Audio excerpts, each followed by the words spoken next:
Have you ever wondered what happens when an unstoppable force of pure, slobbery joy meets an immovable object of regal, feline indifference? Well, our story starts in a peaceful, sun-drenched living room, the kingdom of Chewie, a magnificent cat who had his life figured out. His routine was perfect: a luxurious stretch, a meticulous grooming session, and a blissful nap in his favorite sun patch.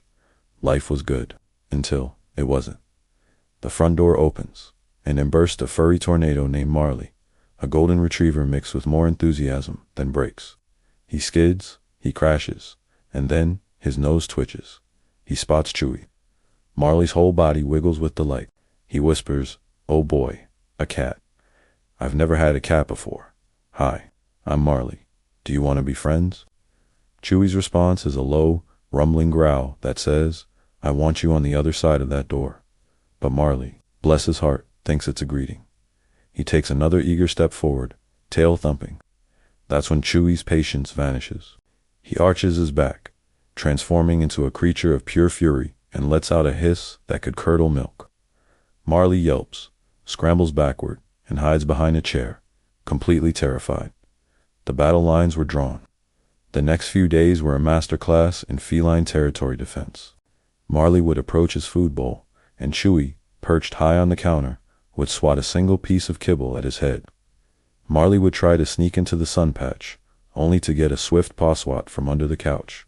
He even tried a peace offering, his favorite slobbery tennis ball, but Chewie just pushed it off the bookshelf without a second glance. Poor Marley was losing hope. Then, one night, everything changed. A wicked thunderstorm rolled in. Marley was a trembling mess under the armchair, convinced the sky was breaking. Chewie, watching from his high perch, saw something new in the dog's eyes. Not annoying energy, but genuine terror. With a long-suffering sigh, he leaped down. He didn't hiss. He didn't run. He just sat a short distance away, facing the storm, as if to say, "It's just loud air. Get over it." Marley, seeing this small act of solidarity, slowly crept out from under the chair. He lay down nearby, still shaking. Another clap of thunder boomed, and Marley flinched. That's when Chewie did the unthinkable. He muttered, "Oh, for heaven's sake," walked over, and curled up right against Marley's side. The dog's trembling slowly subsided. You're really warm," Marley sighed. "I am aware," Chewie grumbled back. "Now be still. Your vibrating is disturbing my rest." But for the first time, they weren't enemies. They were just two souls weathering the storm together. A few days later, disaster struck in the backyard. Marley, in a moment of pure, unadulterated goofiness, got his head stuck in an old watering can. He was running around blind, panicking and yelping, "Help! The sky is gone." Chewie, watching from the window, rolled his eyes at the dog's profound lack of awareness. But he didn't just watch. He zipped through the cat flap into the garden. "Dog Marley, stop," he commanded sharply. The authority in his voice cut through Marley's panic. Marley froze. "You are not blind. You are wearing a bucket," Chewie explained calmly. "Sit." Marley sat. Chewie then walked over, expertly hooked a claw under the rim of the can, and with a firm tug, popped it free. Marley blinked in the sudden sunlight. You saved me," he panted. "I prevented you from destroying the geraniums," Chewie retorted. "Do not read into it." But Marley wasn't listening. The dam of his affection burst. He launched himself at Chewie, not with a tackle, but with one giant slobbery lick from chin to forehead. Chewie stood there, soaked and stunned, looking utterly violated. But he didn't run. He didn't hiss. As Marley danced around him, chanting, "Best friends, best friends," a tiny, tiny rumble started in Chewie's chest. It wasn't a growl. It was the faintest, most reluctant purr. After that, everything was different. They were a team.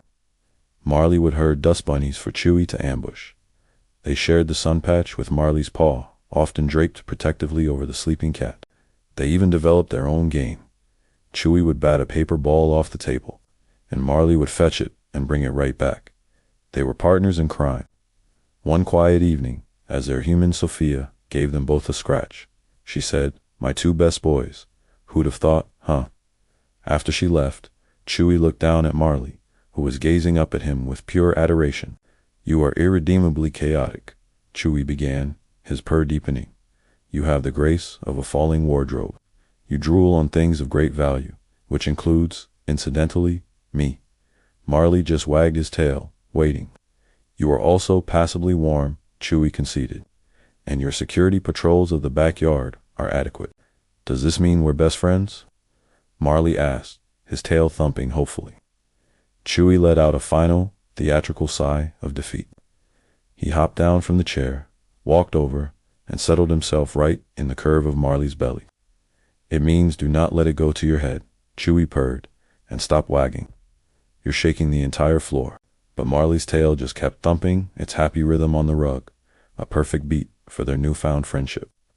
Thanks for watching, and don't forget to follow for more heartwarming stories.